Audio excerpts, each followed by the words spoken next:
The Syrian people are the victims of an acute economic crisis caused by the terrorist war and the blockade imposed by the United States and its European allies. This situation is being exploited by Washington to carry out its plans against Syria, as condemned by the government and citizens of the Arab nation. We have more details in the following report from our correspondent Hisham Wanus.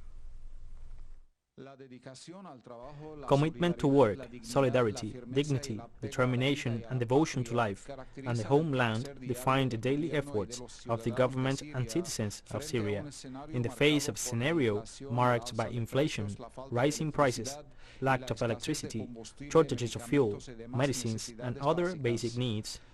A difficult situation that Syrians agree is the result of the blockade imposed by Washington to generate popular unrest as a means to push the population into uprising against their government,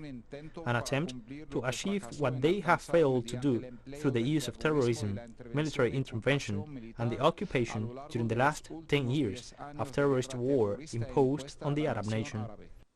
The prices of products are very high, as incomes are a limit and not enough to purchase basic goods. Likewise, Syrian citizens suffer from the lack of fuel for heating, transportation and electricity generation, and all this is the result of the blockade imposed by many countries on Syria. But even so, we are confident that the situation will improve and we will advance.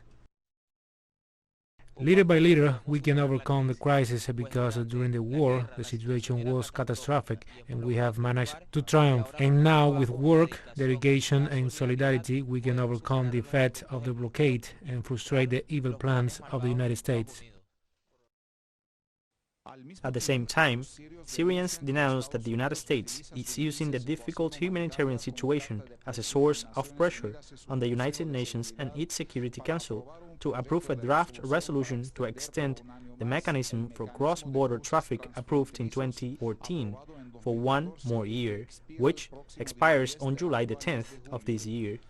A mechanism that Russia and China, as well as Syria, stress serves to bring into Syrian soil, without the supervision of Damascus, military and logistical supplies for terrorist groups under the pretext of humanitarian assistance for the Syrian people.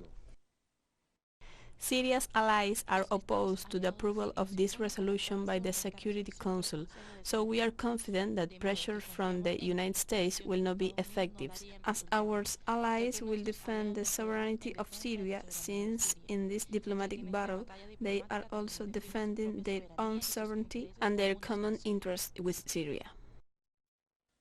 Meanwhile, the official and popular joint efforts continue to overcome the economic crisis that is affecting the country. On Thursday, July the 1st, the Made in Syria Shopping Festival inaugurated its 119th edition in Damascus as part of this effort, an event that seeks to counteract the negative effects of the Western blockade by providing a platform to promote national production and to bring products directly to consumers at affordable prices, without intermediaries, one of many signs of Syrians' determination to push ahead in the face of the economic war unleashed by Washington and its allies. Hisham Wanus, TeleSUR, Damascus, Syria.